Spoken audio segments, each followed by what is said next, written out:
हाँ कहते हैं ना, जिसकी रचना इतनी सुंदर, वो कितना सुंदर होगा।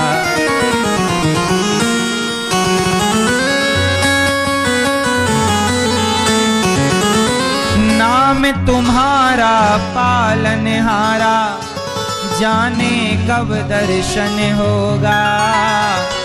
जिसकी रचना इतनी सुंदर, वो कितना सुंदर होगा।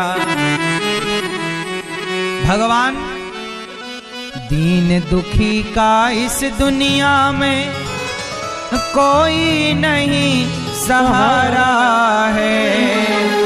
झूठी दुनिया मेरे प्रीतम, तू ही एक सहारा है।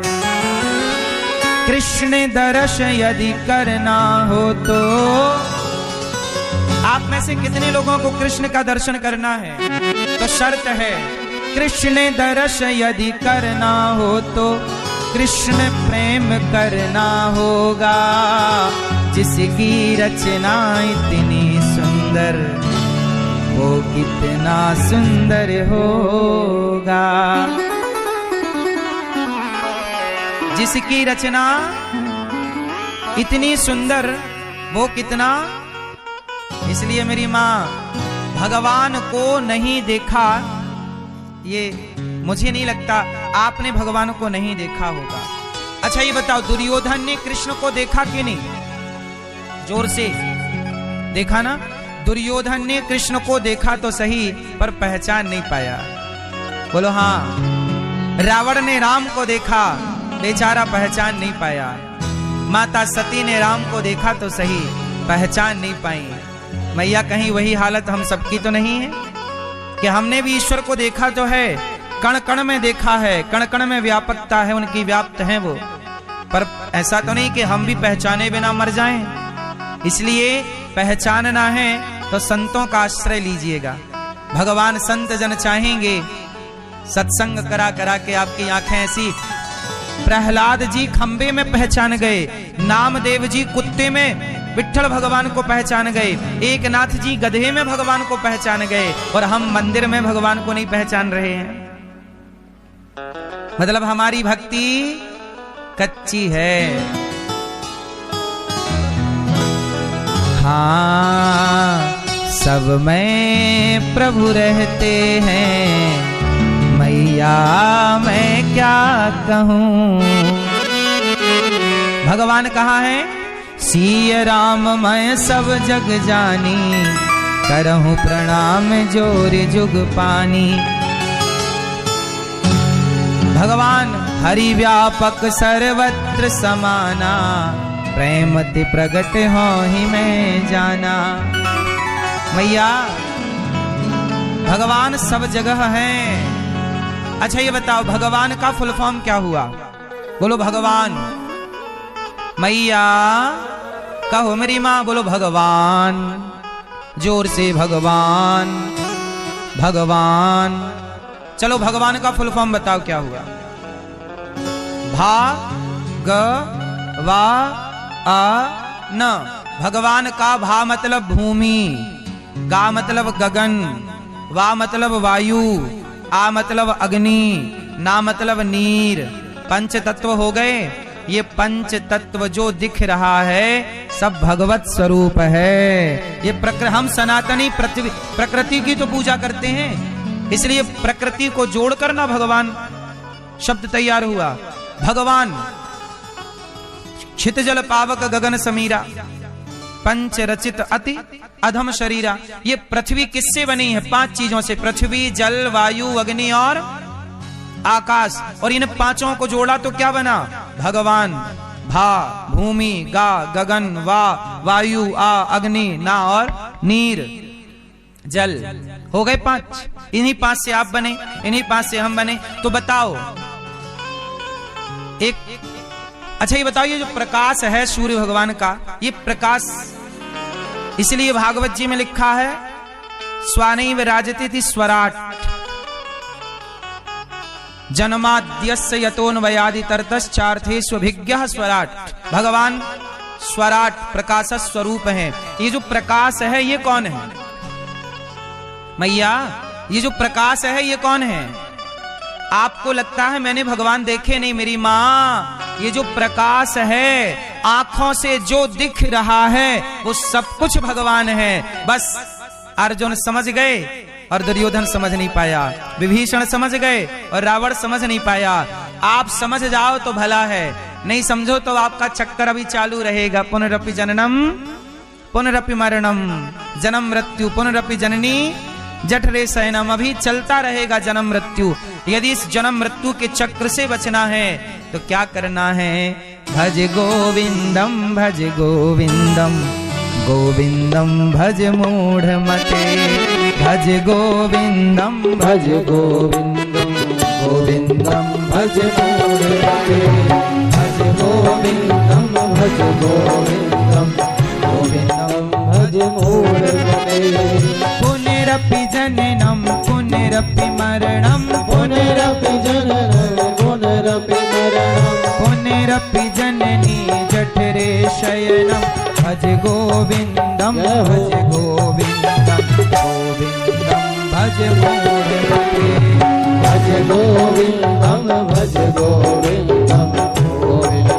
भज मूढ़ मते, गोविंदम भज मूढ़ मते। भजन करो भगवान का यदि चाहते हो चक्र से मुक्ति, और फंसे रहना तो इसी अज्ञान में रहो। इसलिए आज के बाद जिसे देखोगे किस भाव से देखोगे?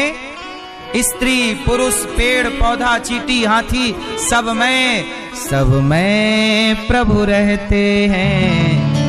मैया मैं क्या कहूँ? अच्छा आप लोग बताओ, ये बात सच्ची है कि झूठी है? सब में ईश्वर की व्यापकता है, ये बात सच्ची है कि झूठी है? कितने लोग मानते हैं कि सब में भगवान है? अच्छा मानते हो ना? जानते हो? चलो जानते हो तब तो मान गए। अब बस एक बार देख लो ना, वो भाव बनाओ, वो दृष्टि बनाओ। इसलिए कहता हूं किसी से लड़ाई झगड़ा ना किया करो, क्योंकि सब में ईश्वर है। हम किससे? निज प्रभु मैं देखहि जगत केहि सन करहि विरोध। किससे लड़ाई करें, किससे झगड़ा करें? इसलिए हमारे परमात्मा हर जीव में है। ना काहू से दोस्ती ना काहू से, कबीरा खड़ा बाजार में सबकी चाहे खैर। क्यों? क्योंकि पता नहीं किस रूप में आकर नारायण मिल जाएगा। वो निर्मल मन के दर्पण में वो राम का दर्शन पाएगा। पता नहीं किस रूप में आकर नारायण मिल जाएगा। पता नहीं तो भगवान सच्चिदानंद सतचित आनंद। अच्छा भगवान चित स्वरूप सबके भीतर, आपके भीतर भगवान है कि नहीं? बोलो हाँ कि ना? भैया है? सच बताओ तो एक्सरा करा लें, निकलेंगे। क्यों भाई आपके अंदर भगवान है? तो एक्सरे में आए, कभी देखा आपने? अच्छा भगवान अंदर है, किस रूप में अंदर है जरा बताओ? भगवान अणोर अणियान महतो, भगवान इतने सूक्ष्म रूप में विद्यमान हैं कि संसार की किसी मशीनरी में समझ में नहीं आते हमें। अच्छा ये बताओ, कोरोना जब आया तो कोरोना का बैक्टीरिया किसी को दिखाई पड़ा? पर माइक्रोस्कोप से देखा गया तो दिखा। ऐसे ही जब मशीन से देखा तो बैक्टीरिया नजर आया, ऐसे जब भक्ति के दूरबीन से परमात्मा को भक्ति की आंख से देखोगे तो परमात्मा नजर आएगा।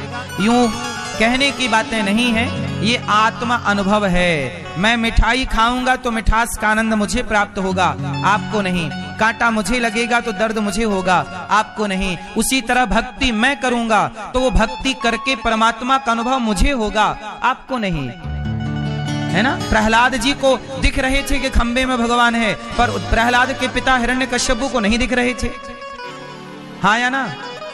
हाँ। अब भगवान इसलिए सब में व्याप्त हैं। तीसरा स्वरूप परमात्मा का आनंद। अच्छा बताओ, आपको सुख चाहिए कि आनंद चाहिए? जोर से। सुख और आनंद में क्या अंतर है बाबूजी? सुख में और आनंद में क्या अंतर है? क्या है? क्या अंतर है? सुख में और आनंद में अंतर केवल इतना है कि जो सुखी होगा वो दुखी जरूर होगा। सुख में और दुख में अंतर क्या है कि जो सुखी है वो दुखी जरूर होगा, क्योंकि सुख का उल्टा क्या है? सुख का उल्टा जो आज सुखी है वो दुखी जरूर होगा। अच्छा ये बताओ, दुख कहां से आता है? जहां से सुख आता है वहीं से क्या आता है? अच्छा ये बताओ, आपका बेटा आपको सुख देता है कि नहीं? बोलो हाँ। लेकिन जो बेटा आपको सुख देता है वही बेटा जब आपसे दूर हो जाता है तो आपको सुख देता है कि दुख? जो बेटा सुख दे रहा था वही बेटा। अच्छा जो पत्नी आपको सुख देती है वही पत्नी आपको छोड़ के जब भगवत धाम चली जाए तो सुख देती है कि दुख देती है?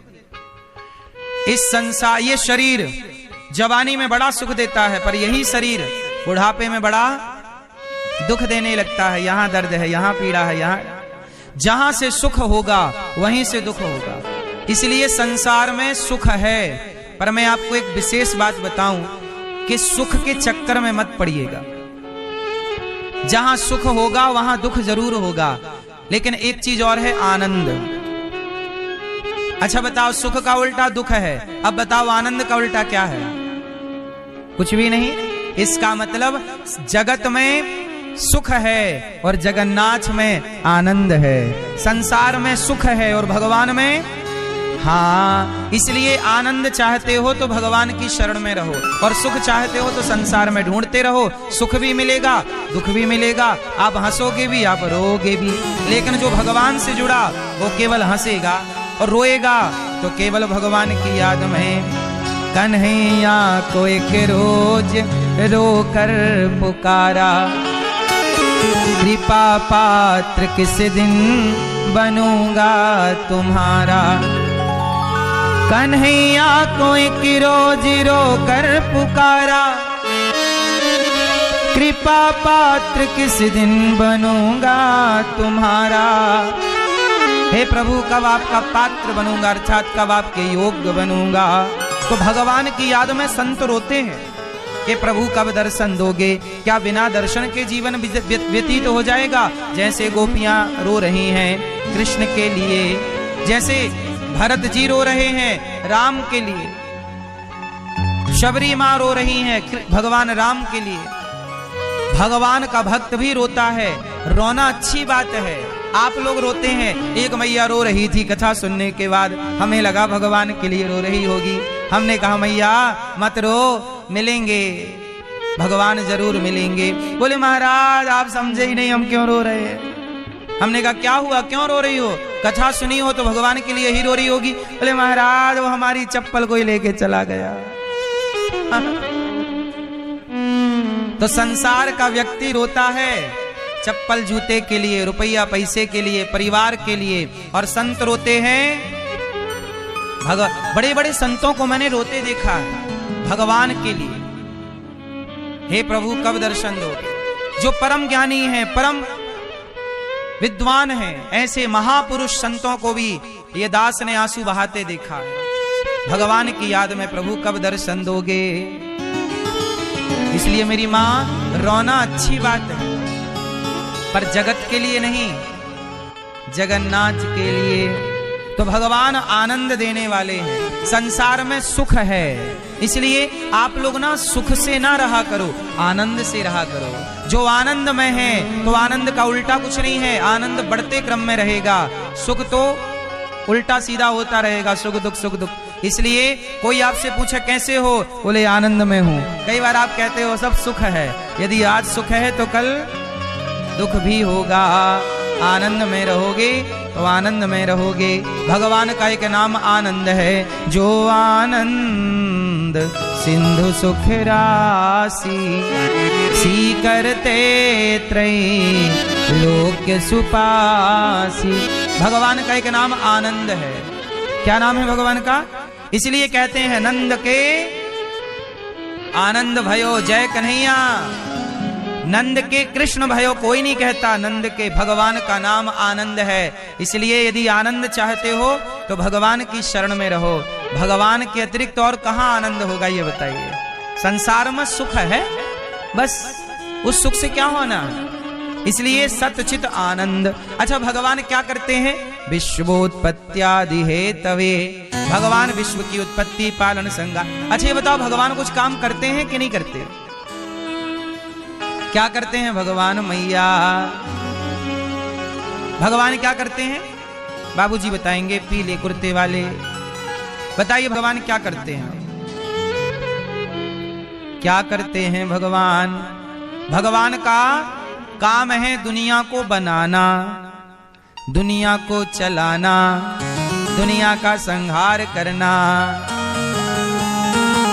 ये दुनिया को बनाना, बना के फिर चलाना।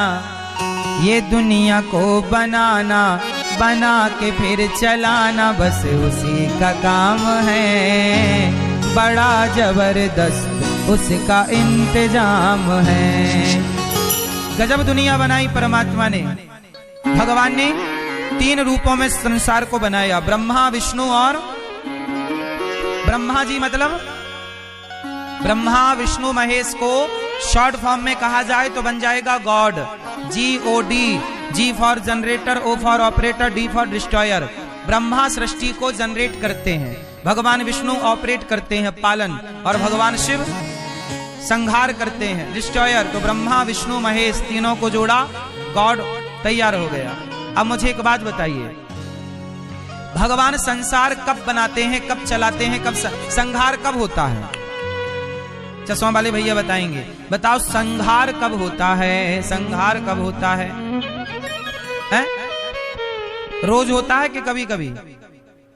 साल भर में एक बार कि कभी कभी? रोज होता है संहार, रोज होता है। अच्छा, सृष्टि उत्पत्ति रोज होती है कि कभी कभी? बोलो, रोज। पालन रोज होता है कि कभी कभी? अब सुनो, सृष्टि भगवान की 3 शक्तियां हैं, ब्रह्मा विष्णु महेश। उत्पत्ति पालन संहार।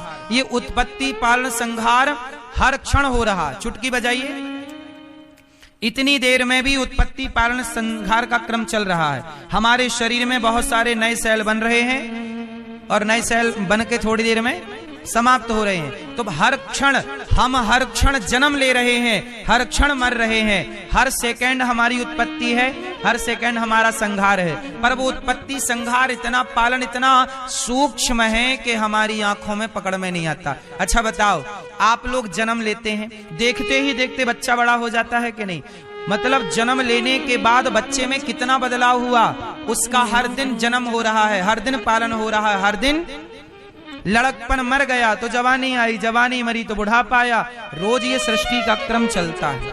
इस क्रम को ही उत्पत्ति और पालन और संहार कहते हैं। और ये काम ब्रह्मा विष्णु महेश संभालते हैं। भगवान श्रीमन्नारायण की 3 शक्ति मुख्य हैं, ब्रह्मा विष्णु महेश। इसलिए इन तीनों शक्तियों में कोई भेद नहीं मानना चाहिए। हरि हरि और न भेदः, हरि और हर में कोई भेद नहीं मानना चाहिए।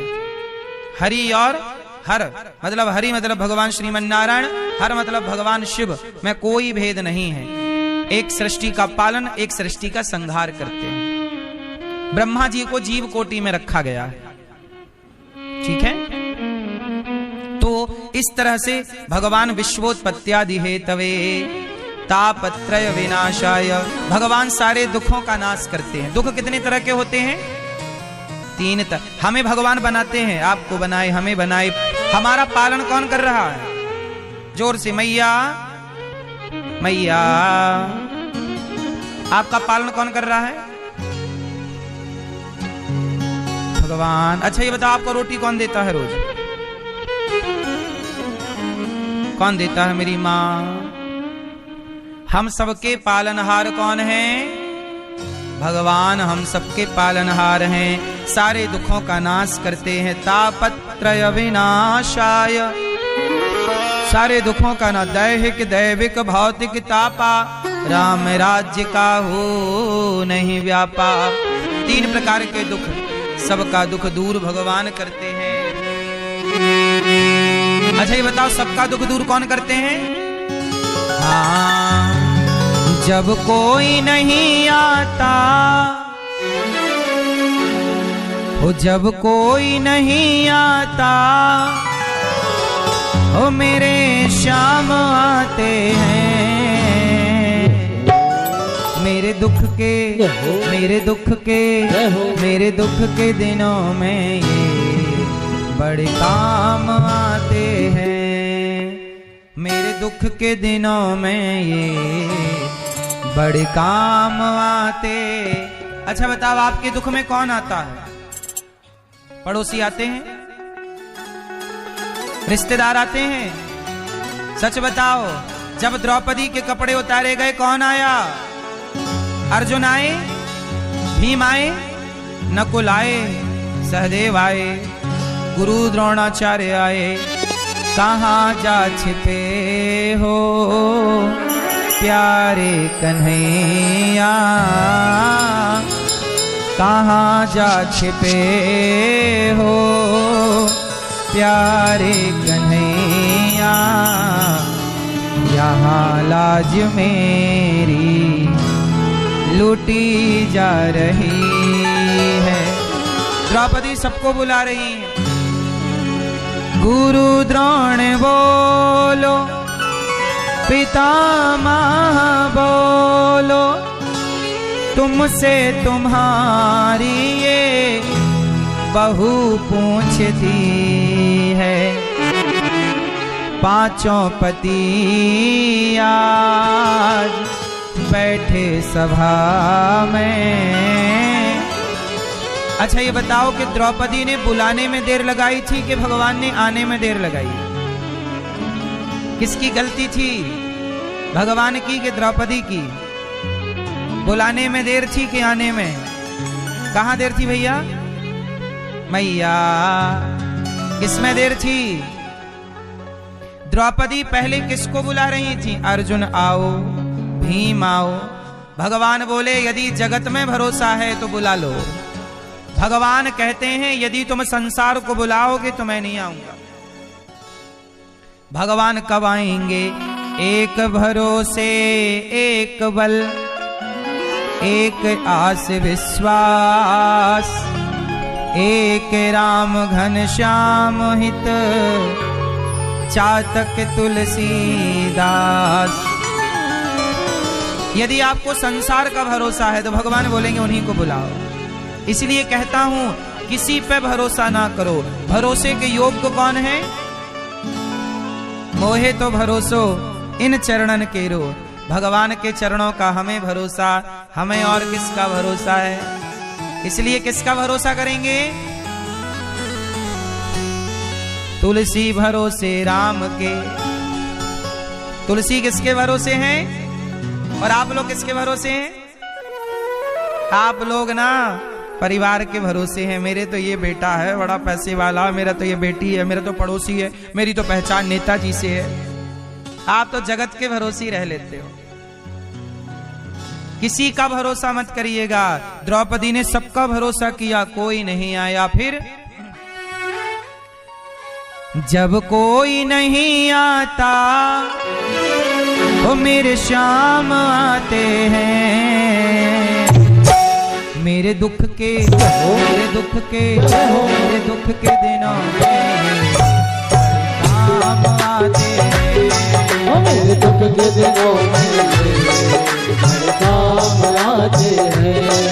जब कोई नहीं आता, जब कोई नहीं आता, जब कोई नहीं आता, जब कोई नहीं आता, मेरे श्याम आते हैं। मेरे दुख के मेरे दुख के मेरे दुख के दिनों में काम आते हैं। मेरे दुख के दिनों में काम आते हैं।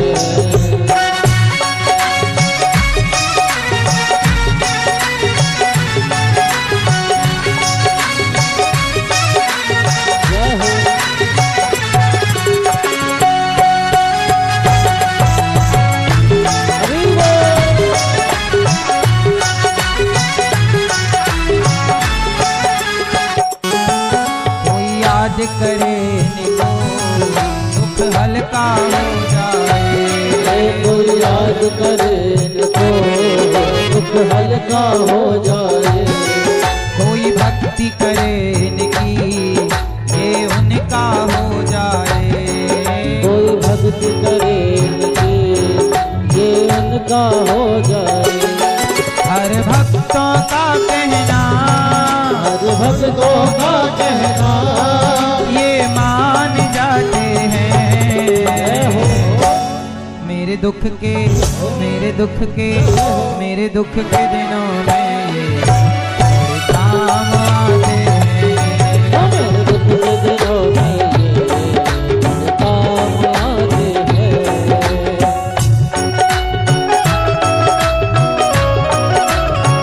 जय हो।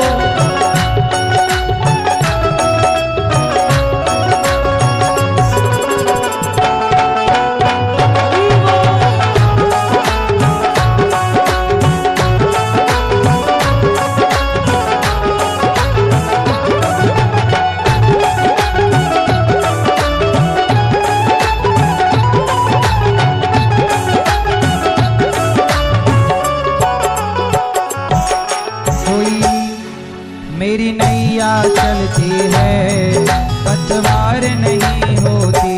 हाँ मेरी नैया चलती है पतवार नहीं होती। मेरी नैया चलती है पतवार नहीं होती। मेरी नैया चलती है पतवार नहीं होती। किसी और की अब मुझको दरकार नहीं होती। किसी और की अब मुझको दरकार नहीं होती। मैं डरता नहीं रस्ते, मैं डरता नहीं रस्ते। मैं डरता नहीं रस्ते सुनसान आते हैं। मेरे दुख के मेरे दुख के मेरे दुख के दिनों में ये काम आते हैं। मेरे दुख के दिनों में ये काम आते हैं। जब कोई नहीं आता, जब कोई नहीं आता, जब कोई नहीं आता, जब कोई नहीं आता, मेरे शाम आते हैं। मेरे दुख के मेरे दुख के जय हो। मेरे दुख के दिनों में ये काम आते हैं। मेरे दुख के दिनों में ये काम आते हैं। मेरे दुख के दिनों में ये काम आते हैं। मेरे दुख के दिनों में ये काम आते हैं। काम आते हैं। काम आते हैं। काम आते हैं।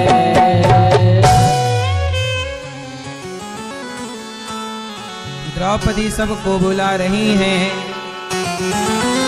गुरु द्रोण बोलो, पितामह बोलो, तुमसे तुम्हारी ये बहू पूछती है। पांचों पति आज बैठे सभा में। पांचों पति आज बैठे सभा में। महलों की रानी लुटी जा रही है। सबको बुलाकर देख लिया, मैं सबका होकर देख चुका। अब तेरा होना बाकी है। रोया मैं बहुत जग के आगे, तेरे आगे रोना बाकी है। मैं सबका होकर देख चुका, एक तेरा होना बाकी है। इसलिए मैया सबका होकर तो आप देख ही चुके हैं, एक बार भगवान के होकर और देख लो। सबकी शरण में जाकर देख चुके हो, भगवान की शरण में आकर एक बार और देख लो, शरणागति करके देख लो, भगवान के चरणों में समर्पण करके देख लो। ऐसे भगवान श्री कृष्ण को, जो सारे दुखों का नाश करने वाले भगवान कृष्ण को, राधा सहित कृष्ण को हम नमस्कार करते हैं, सुखदेव भगवान को प्रणाम करते हैं। सूत जी महाराज 88,000 ऋषियों के बीच में पहुंचे। सभी संतों ने खड़े होकर नैमिषारण्य में स्वागत किया। सूत जी महाराज से कहा कि हे सूत जी, हमें कथा सुनाइए। कैसी कथा सुनाए? कृष्ण प्राप्ति करम, हे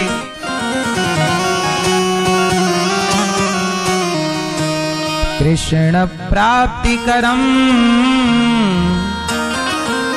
हे सूत जी हमें ऐसी कथा सुनाइए। कृष्ण प्राप्ति करम शश्वत साधनम तत्वदाधुना। हे प्रभु, हमें ऐसी कथा सुनाइए कि कृष्ण की प्राप्ति हो जाए। सूत जी ने कहा, अच्छा ठीक है, मैं वो कथा आपको सुनाता हूं जो देवताओं को भी दुर्लभ है।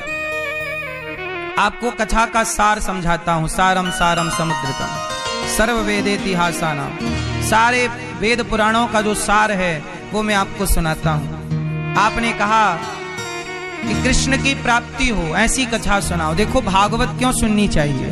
भागवत से ही कृष्ण की प्राप्ति का साधन तैयार होता है। यदि कृष्ण को पाना है, भगवान को पाना है, तो क्या मार्ग है?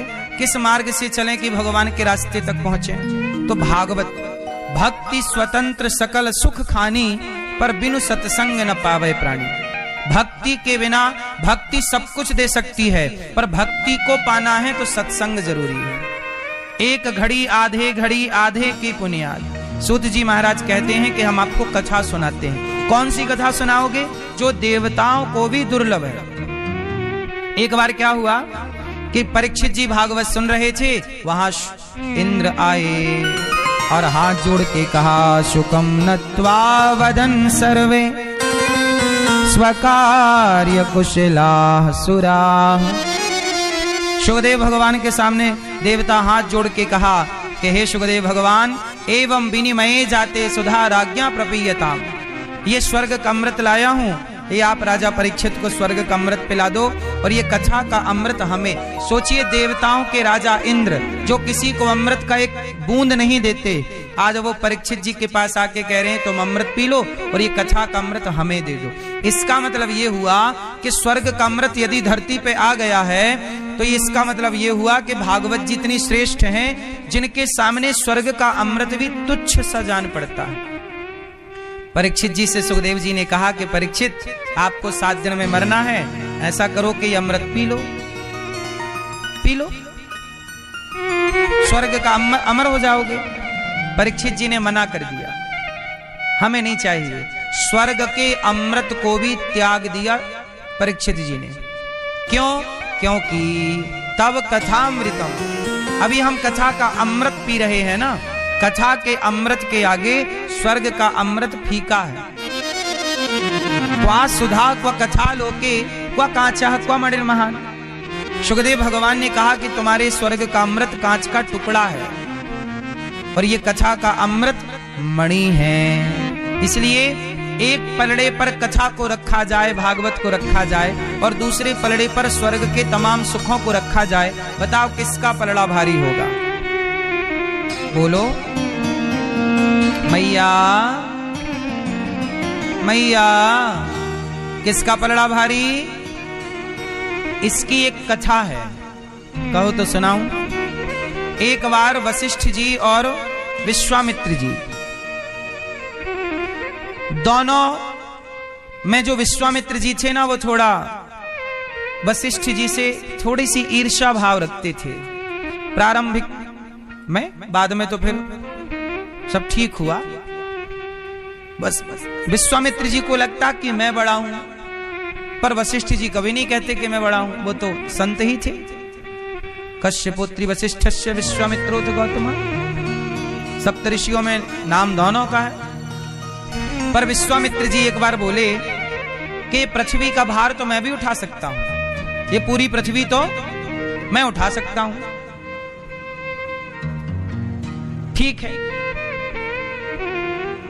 अब विश्वामित्र जी को लगा कि शेष भगवान पृथ्वी उठाते हैं, कभी मुझे मौका मिले तो ये पूरी पृथ्वी मैं उठा सकता हूं। ये बात हो गई, चलो कभी मौका मिलेगा तो उठाएंगे।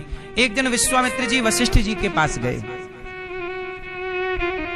एक दिन विश्वामित्र जी वशिष्ठ जी के पास गए और एक दिन वशिष्ठ जी विश्वामित्र जी के पास गए। तो क्या हुआ, सबसे पहले वशिष्ठ जी विश्वामित्र जी के पास गए और वशिष्ठ जी का स्वागत सत्कार विश्वामित्र जी ने किया, खूब स्वागत किया। और वशिष्ठ जी ने, विश्वामित्र जी ने कहा कि आप हमारे अतिथि हैं, हम आपको दक्षिणा देना चाहते हैं। वशिष्ठ जी बोले क्या? बोले मेरी तपस्या का जो आधा पुण्य है, मैं अपनी तपस्या का आधा पुण्य वशिष्ठ जी आपको संकल्पित करता हूं, आपको छोड़ता हूं, अर्थात आपको देता हूं।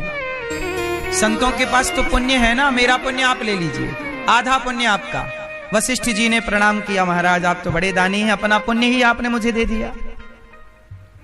अब क्या हुआ कि एक दिन वशिष्ठ जी के यहां विश्वामित्र जी आए और विश्वामित्र जी का खूब स्वागत वशिष्ठ जी ने किया।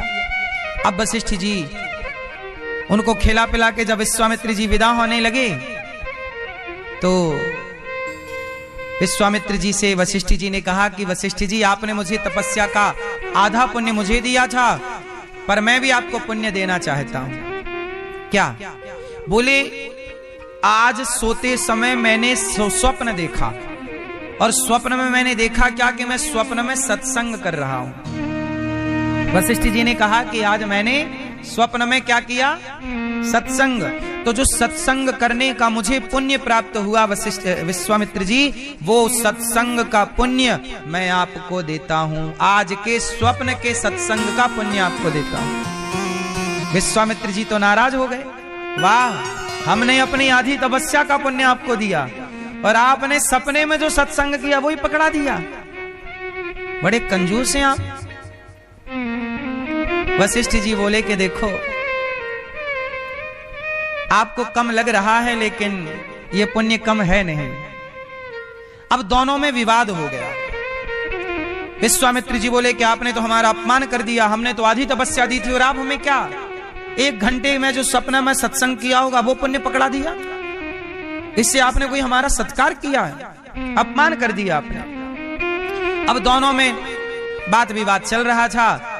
तब तक क्या हुआ कि भगवान शेष प्रकट हो गए, शेषनाग भगवान। और शेषनाग भगवान बोले कैसा है कि देखो वशिष्ठ जी और विश्वामित्र जी आप दोनों बड़े उच्च कोटि के महात्मा हैं, उच्च कोटि के संत हैं। ऐसा करिए कि मैं थोड़ा सा भगवान की सेवा में जा रहा हूं और ये पृथ्वी जो है आप धारण कर लीजिए, लेकिन याद रखना जो ज्यादा पुण्यात्मा होगा वो ये पृथ्वी को धारण कर लेगा। जो ज्यादा पुण्यात्मा होगा वो ये पृथ्वी को धारण करेगा। विश्वामित्र जी को तो मन में था ही कि मैं धारण करूं, लाइए लाइए लाइए मैं लेता हूं। तो शेष भगवान ने विश्वामित्र जी के हाथ में जैसे ही दिया तो विश्वामित्र जी तो संभाल ही नहीं पाए। शेष भगवान को बोले कि आप संभालिए, हमसे नहीं संभल रही, तो बड़ा वजन है भाई, हमें तो लग रहा था आसान है पर ये तो बहुत कठिन काम है। शेष भगवान बोले वशिष्ठ जी आप संभाल लीजिए। तब वशिष्ठ जी ने कहा हे प्रभु मैंने जो पुण्य, मैंने सपने में जो सत्संग किया है उस सत्संग के पुण्य के बल पर, जो पुण्य मैं विश्वामित्र जी को देना चाहता था और उन्होंने नहीं लिया, उस पुण्य के बल पर यदि वो पुण्य प्रबल है तो हे पृथ्वी माता आप मेरे पास आ जाइए। पृथ्वी माता आ गई और विश्वामित्र जी ने पृथ्वी को ऐसे ही ले लिया जैसे आप पुष्प ले लेते हैं, ले लिया, लिए रहे और थोड़ी देर में शेष भगवान आए, पृथ्वी लेके चले गए। विश्वामित्र जी देखते रह गए।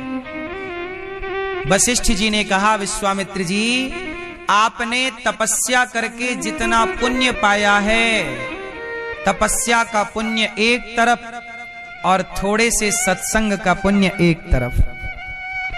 इसलिए तुलसीदास जी कहते हैं कि एक घड़ी आधे की पुनियाद, तुलसी चर्चा राम की हरहि कोटि अपराध। करोड़ों अपराध हमने किए होंगे तो वो जरा से सत्संग से नष्ट, पाप नष्ट हो जाएंगे। इसलिए सत्संग की महिमा तपस्या से ज्यादा है। इसलिए कहता हूं जब भी टाइम मिला करें सत्संग जरूर किया करो। संगत से गुण आते हैं, संगत से गुण जाए। अच्छी संगत करोगे अच्छी रंगत चढ़ेगी। इसलिए तो कहते हैं संगत कर अच्छे लोगों की, दवा मिल जाएगी सभी रोगों की। सभी रोगों की दवा चाहते हो तो सत्संग। वशिष्ठ जी को विश्वामित्र जी ने प्रणाम किया और दोनों अपने अपने यहाँ चले गए। तो स्वर्ग के अमृत को भी परीक्षित जी ने नकार दिया। बोले हम सत्संग का अमृत पिएंगे, हम इस चक्कर में नहीं पड़ते स्वर्ग के अमृत के। तो ये वो कथा है जो देवताओं को भी दुर्लभ है। ब्रह्मा जी ने तराजू बांधी, तौल कर देखा भागवत जी का पलड़ा भारी था। एक बार नारद जी सारे तीर्थों की यात्रा पर निकले। कहां कहां गए? पुष्करम च प्रयागम च काशीम गोदावरीम तथा हरे क्षेत्रम कुरुक्षेत्रम श्रीरंगम सेतुबंधनम। सारे तीर्थों में नारद जी गए। परंतु क्या देखते हैं नारद जी? नारद जी ने देखा कि आजकल अहम तो पृथ्वीम यातो ज्ञात्वा सर्वोत्तमामिति पुष्करम च प्रयागम च काशीम गोदावरीम तथा। सारे तीर्थों में गए पर क्या देखा?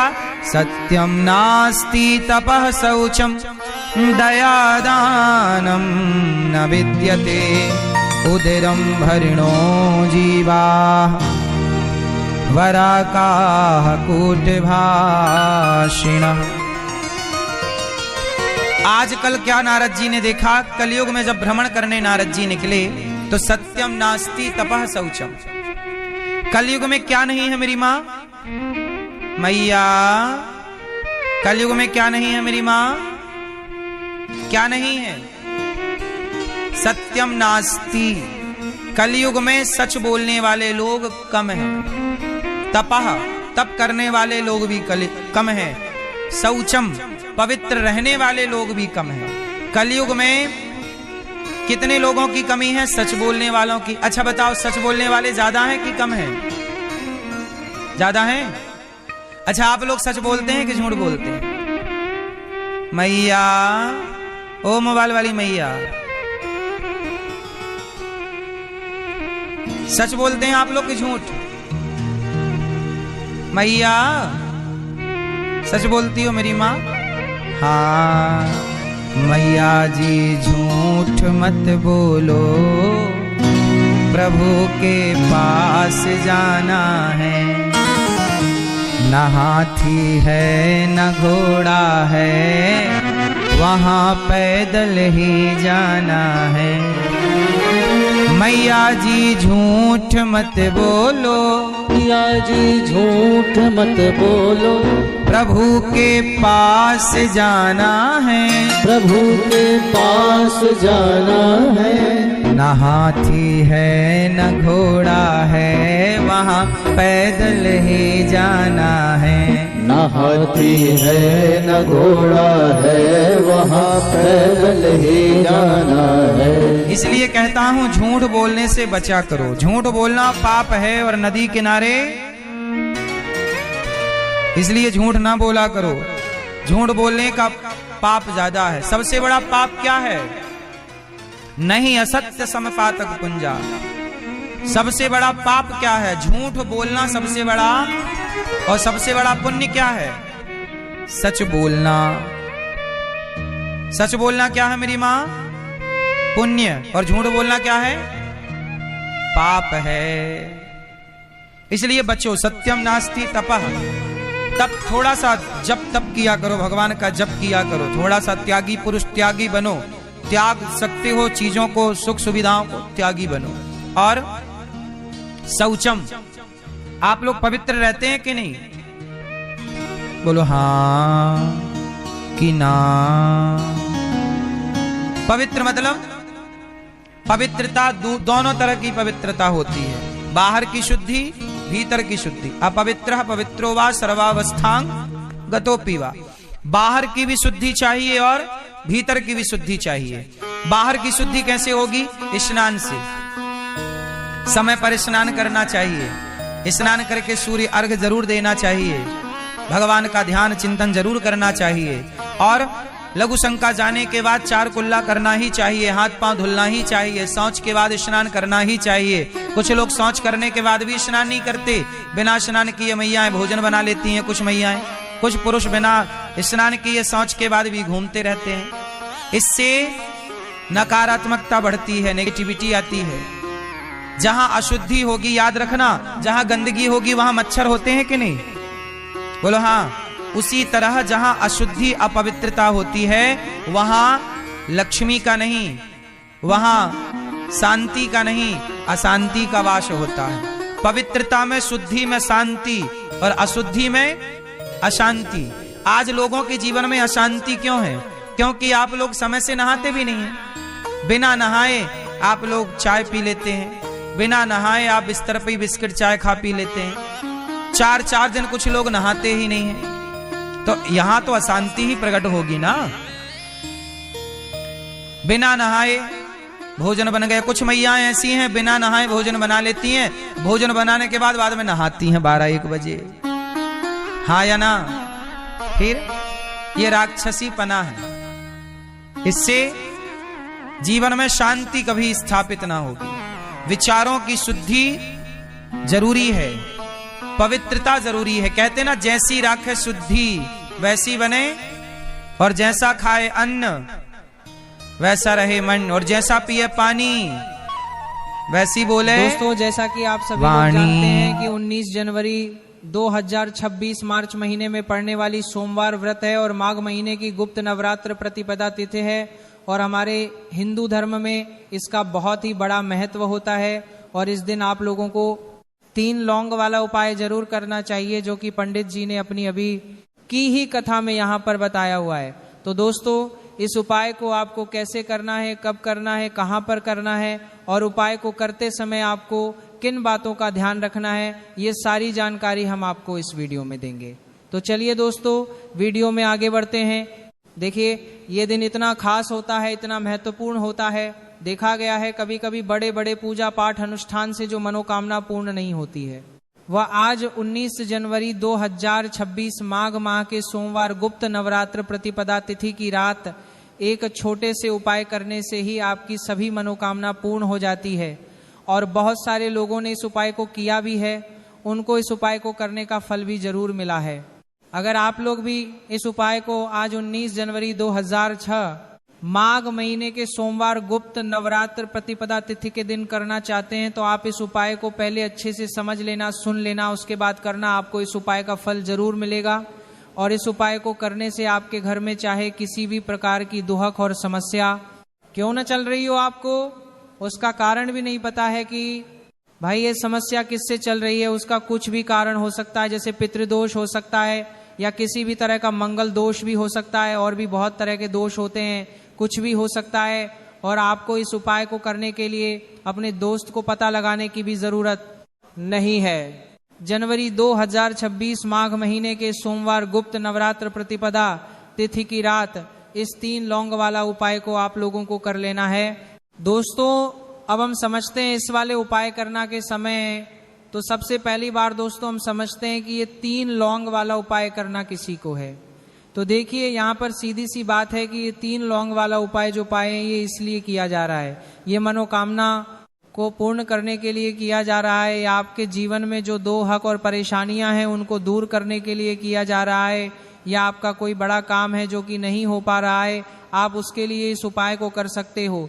तो सीडीसी ये है कि आप अपनी किसी भी प्रकार की मनोकामना के लिए इस वाले उपाय को कर सकते हो। तो यह उपाय वहां रहेगा, व्यक्ति कर सकता है जिस व्यक्ति को अपनी किसी भी प्रकार की मनोकामना भगवान शिव जी से पूर्ण करवानी हो। और अगर कोई भी माताएं बहनें जो है अपने घर की सुख और शांति के लिए, घर में धन समृद्धि को बढ़ाने के लिए वाला उपाय करना चाहती हैं, तो घर की जो बड़ी माताएं मैंने होंगी वह इस 3 लौंग वाला उपाय को विशेष रूप से करें, क्योंकि माताएं बहनें घर की लक्ष्मी होती हैं, और जब घर की लक्ष्मी कोई विशेष उपाय करती है तो उसका फल ही बहुत जल्दी मिल जाता है और बहुत बड़ा होकर मिलता है। अन्यथा इस उपाय को कोई भी व्यक्ति कर सकता है, चाहे वह बड़ा हो, चाहे वह छोटा हो, चाहे वह बच्चा हो। जिस व्यक्ति को यह 3 लौंग वाला उपाय समझ आ गया, वह व्यक्ति इस 3 लौंग वाला उपाय को माघ महीने के सोमवार गुप्त नवरात्रि प्रतिपदा तिथि के दिन जरूर करें, क्योंकि उसको इस उपाय को फल बहुत ही जल्दी मिल जाएगा। क्योंकि 19 जनवरी 2026 माघ महीने के सोमवार प्रतिपदा तिथि के दिन भगवान शिव जी बहुत से प्रसन्न हो जाते हैं। तो आइए अब हम समझते हैं कि इस 3 लौंग वाला उपाय को आपको करना कैसे है, और इस उपाय को करने का जो समय है वह क्या है।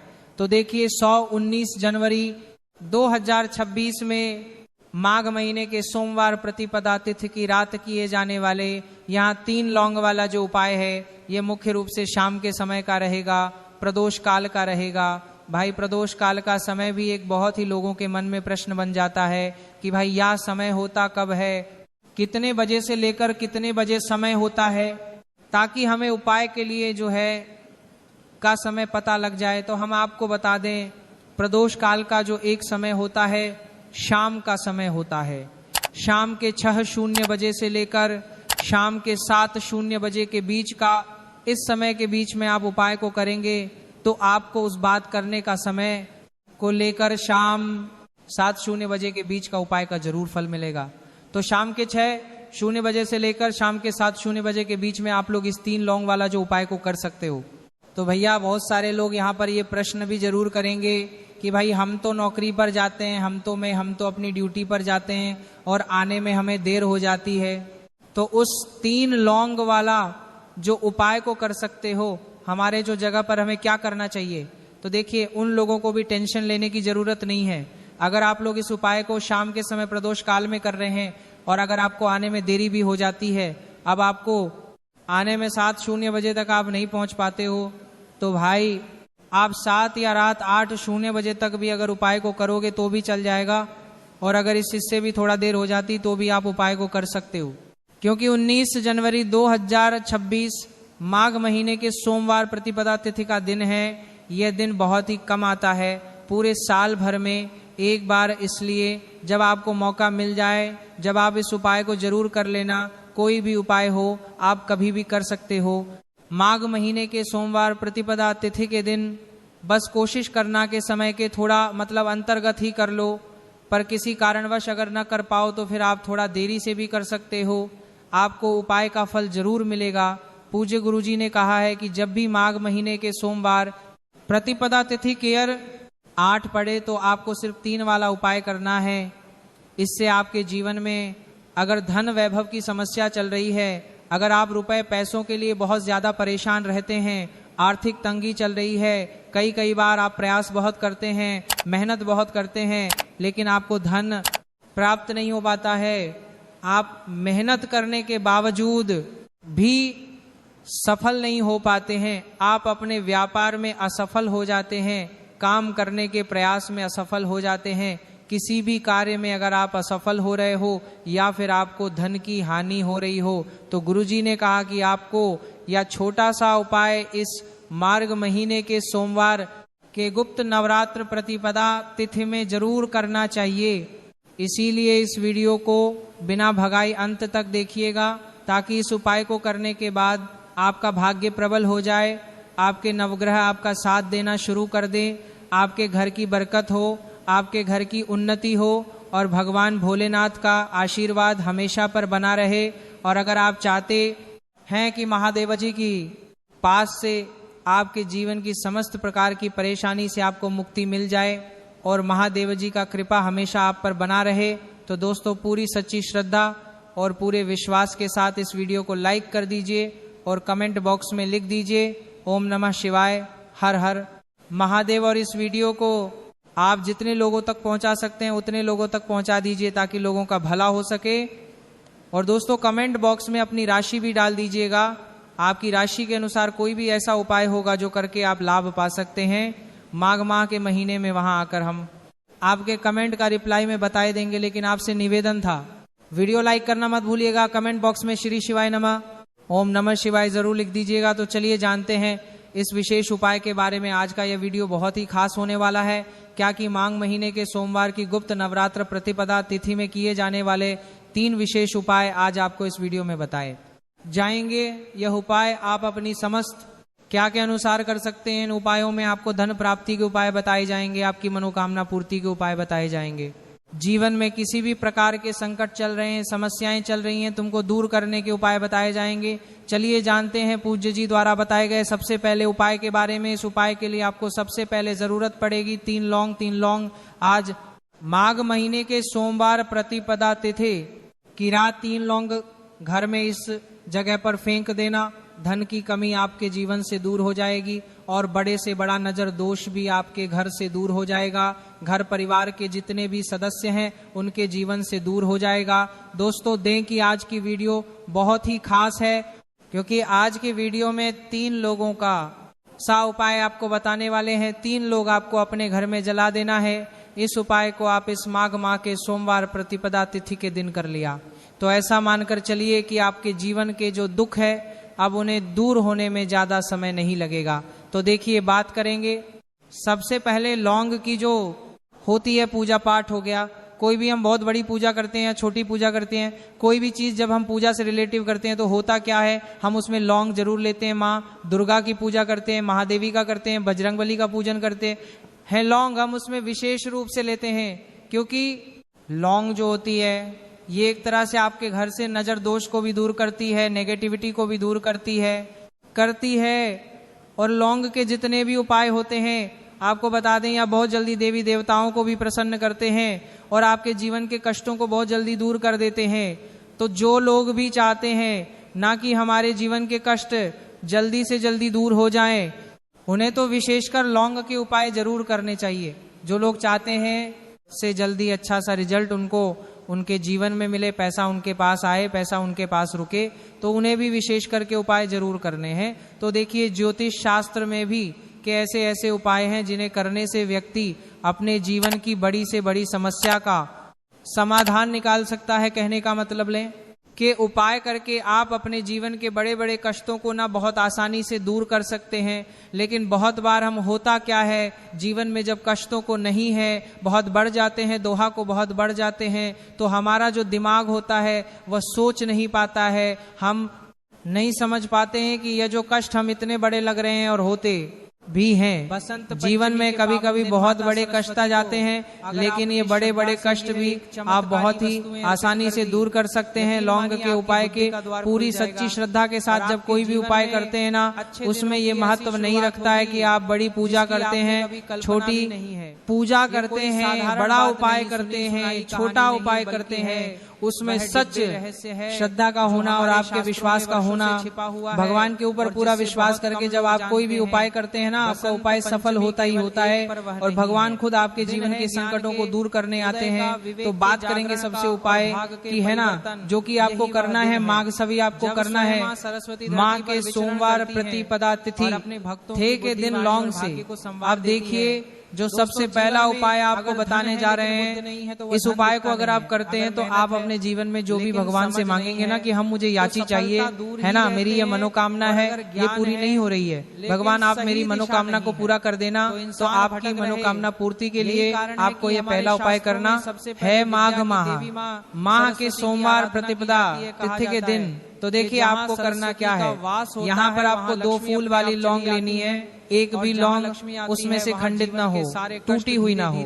अब आप अपने घर में जो दीपक जलाते हैं, कुछ लोग होते हैं कि 5 दीपक जलाते हैं। जब सुबह के टाइम में पूजा करते हैं, कोई 2 दीपक जलाता है, कोई 3-4 है ना, कोई 1 दीपक जलाता है। तो देखिए हम तो अपने घर के मंदिर में 1 दीपक जलाते हैं। तो आपको करना क्या है, जैसे मान लीजिए आप अपने घर में 1 दीपक जलाते हैं, चाहे वह फिर आप तेल का जलाते हैं, घी का जलाते हैं, किसी का भी जलाते हैं, आपको क्या करना है, जो दीपक आप जलाते दीपक आपको वैसे ही जलाना है। व्यक्ति बस इस दीपक के अंदर आपको 2 फूल वाली लौंग डालकर इस दीपक को जलाना है। वैसे तो आप अपने दीपक को ऐसे ही जलाते होंगे, लेकिन जिन लोगों को पता है वह हमेशा दीपक में 2 लौंग डालते ही डालते हैं। देखिए, जब भी आप अपने घर के दीपक में 2 लौंग डालकर दीपक जलाते हैं ना, सबसे पहले तो ये आपके घर के वास्तु दोष को ठीक करता है। दूसरी चीज, अगर घर में नजर दोष है, नेगेटिविटी बढ़ गई है, उसे दूर करने का काम करता है। साथ ही साथ जो लोग कहते हैं कि हमारे काम में अड़चन बहुत आती है, हमारा ये पूरा नहीं होता है, हमारे यहाँ विश पूरी नहीं होती, हमारे यहाँ मनोकामना पूरी नहीं होती, तो आपकी और आपकी मनोकामना बहुत जल्दी पूरी हो जाती है जब आप अपने घर के दीपक में, उसी दीपक में जिसमें आप रोज पूजा करते हैं ना, उसमें 2 फूल वाली लौंग डालकर दीपक को जलाते हैं। तो ये उपाय आप किसी भी दिन करें, जरूरी नहीं कि संभव हो तो आपको माघ माह के सोमवार प्रति पदार्थ तिथि के दिन करना है। जब आप अपने घर में जिस समय पूजा करें, सुबह को करते हैं वह करते हैं। जब भी आप दीपक जलाएं ना, उसमें 2 फूल वाली लौंग डालकर ही देवता को जलाएं। इस उपाय को आप एक बार करके देखें, इसका रिजल्ट आपको बहुत ही पॉजिटिव मिलेगा और आप देखेंगे कि आपके घर से नजर दोष भी पूरी तरह दूर हो जाएगा, वास्तु दोष भी दूर होगा और हमेशा आपके घर परिवार की रक्षा ना, आपके जीवन के जितने भी कष्ट हैं उन्हें दूर करके भगवान हमें साहब के घर परिवार की रक्षा करते हैं और मनोकामना आपकी होती है। जब इस तरह से आप दीपक जलाकर भगवान से